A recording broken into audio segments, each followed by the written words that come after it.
panelists are already lined up, so let's convene the summit. And as always, before we get started, I would like to introduce our distinguished guest, the creme de la creme of political analyst, journalist, and social activist, Tammi Molad Hayo, Dror Yemini, senior journalist for Yehidoth Ahronoth Daily, and Yehuda Glick, former Israeli parliament member for the Likud party. Thank you all so very much for joining us today. So with less than a month to go, we must admit it feels a bit sleepy. So when will it all wake up? Let's take a look at the recent polls and pick up the conversation right after. In the most recent poll from Israel's public broadcaster Kan, the gap between the two largest parties is closing, with incumbent Prime Minister Yair Lapid's party, Yesh Atid, catching ground on Benjamin Netanyahu's Likud party, with only 7 seats separating them. Elsewhere, the National Unity Party and the Religious Zionist Party are tied in third place with a projected 12 seats each. Hadash Ta'al, the splinter group from the joint list, is projected to narrowly make the cut with 4 seats, the same as the other Arab party, Ra'am. But Jewish Home, led by Ayelet Shaked, is currently polling at under the 3.25% threshold and, as it stands, will not receive any Knesset representation.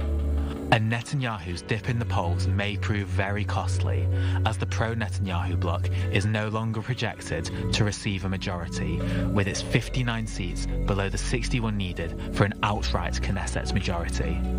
However, they are still more likely to form the next government than the anti-Netanyahu bloc, who are on a combined 53 seats. So let's get to it. The deadlock persists, but where's the energy? What is the next phase of the Israeli election campaign? As always, we begin with this quick fire round of 30 seconds each and pick up the debate right after. So, Tammi Molad Hayo, please take the lead. The 5th campaign, 5th elections in 3 years. Everybody's tired. Everybody is had enough. And we know that they're not saying anything new. No one is putting anything new on the table.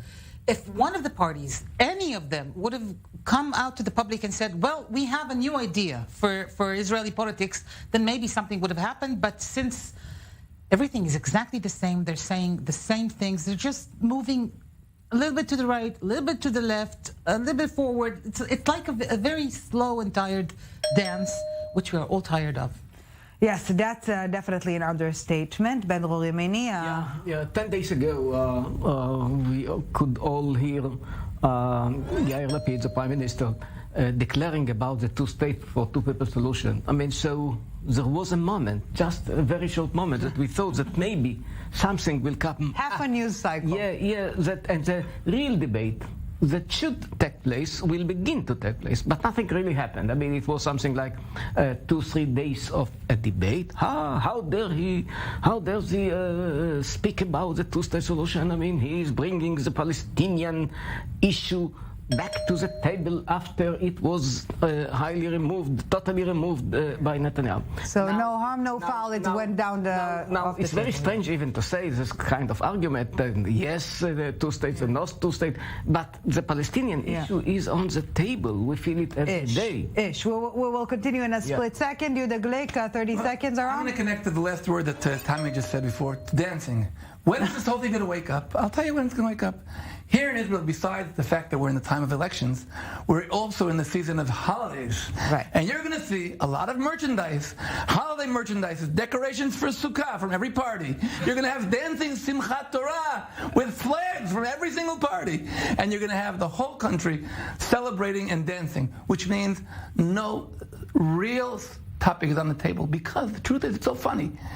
As close as the political opinions are so close, because even when Lapid mentioned the two-state solution, he immediately said, no, it's not practical immediately. Yeah. So the differences are so minor, and the divide gets larger, because suddenly we have to prove why we're different from somebody else.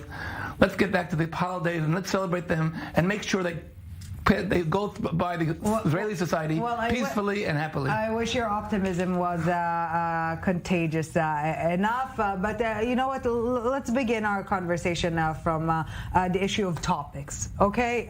This week it seems that Israel and Lebanon are nearing really a groundbreaking agreement. You can like it, you can dislike it, but there's definitely a need to hold a proper civil debate over it, right? It's part of the problem. The part of the problem is even among us journalists, commentators, you can immediately see that the one who is somehow identified with the right-wing parties will say whatever is needed against the agreement, and whoever belongs to the left somehow will be totally in favor. So, I mean, that's the problem. Even commentators are just like the politicians. I mean, nobody is reliable. And the arguments that they say are the political arguments. So who can we trust? Who can we trust? I mean, it's a real problem. It's a real problem. It's part of the... But, one remark, mainly to our American audience, just to say, I mean, Israel is not the United States. I mean, I'm just coming back from New York, from some lectures, from meetings, and I can tell you that the tensions and the polarizations in the United States is not what is happening in Israel. In Israel, I mean, we have debates. I mean, I will not agree with somebody from the right-wingers or from the left-wingers. I'm a centrist. So, but it's a not die-hard centrist. But it's not going to be just like in the United States. But Tammi Molad Hayo, if we're looking at the recent protest getting more and more violent as we speak, are we that far away from the situation in the U.S.? I don't know if we're close or far from what's going on in the U.S., but I can tell you one thing: the violence in this election, and also in the previous campaigns, has nothing to do with topics or ideology. It has nothing to do with ideology at all. If you ask people, why are you so against these protesters? Why did you get up in the morning, left home, and went there in order to shout at them or even to use real physical violence? They have no answer except that they hate them. The emotions are high, they're steaming, but there is no ideological debate at all. And what is happening now with the agreement with Lebanon is an excellent example, because the problem doesn't start with the public, it starts with the politicians. The problem with Lebanon has been on the table for more than 10 years, and there have been debates about it for more than 10 years. It has never reached the public, the Israeli public. No one has ever asked us, what do we think about where the border between Israel and Lebanon should And also, should be. What's the rush to do it now, a month before elections, if it was ongoing for a decade? Because they finally reached an agreement. That's the thing. You know, it's a process that has taken 10 years, and they finally reached an agreement. And plus, we all know that, well, the next election is right around the corner. So it will take a year or 18 months. But it's right around the corner, because it doesn't matter who is going to be the prime minister. No one's going to have more than a 61. That's a very narrow and very unstable coalition in Israel. We see it in the polls. We have seen it in the past 4 elections. Yeah. So we are at a deadlock in the Israeli society, and the only way to break this deadlock, the only way to reach some kind of movement or anything at all is only if we start talking about the real topics. The Palestinian issue, the Lebanese issue, Hezbollah. What about Iran? What about Russia? Israeli-Russia relationship. Israel and the United States relationship. Things relating, for example, religion and state in Israel. These things are the things that the Israeli public is very interested in. The politicians are not. You know, Abba Evan, who was once foreign minister in Israel, said once, when he was asked what's the Israeli policy about something, he said, you know, in Israel, there's no policy about international affairs, only Israeli inner politics. And unfortunately, what has been true 60 years ago is much truer now. Just one remark. There is violence here and there. Yes. But first of all, it's very few people. Second, it's not about political issues. It's only about if I'm in favor of Bibi, if I'm against Bibi. That's all. Nothing to do with any kind of political, real political debate. Nothing to do with it. You have to say that you're looking for a reasonable, calm disagreement. It's not going to happen. Why is it not going to happen? It's very simple. Because on the one side, every single one of the politicians today wants to get some kind of achievement to reach. And anything that happens, immediately you're suspicious that this guy's not doing it really because he thinks it's good. He wants to be elected. That's why he's doing it. And immediately the other side will come out against it. So even if anybody tries now at this period to promote something serious, nobody's going to take it serious, because it's always a suspicion that you're saying it and you're doing it because you have some kind of political interest. But what can we do? Timing is crucial. Let it be public transportation on Saturday, or an agreement with Lebanon, or publishing a memoir of Netanyahu. It's all timely, Yehuda Glick. No, we have to, I don't like to call it to thank the Palestinians, but because the Palestinians actually refused any kind of peace initiative in the last 20 years. I mean, from Barack, from Clinton, from Olmert, even from John Kerry and Didn't miss Barack a Obama. chance to miss an opportunity. I mean, that's why now we do not have this kind of debate, because, most of the Israelis, I'm not speaking about the extreme left, but even in the left, most people think we do not have a partner. So the big debate is about what should we do under the new circumstances.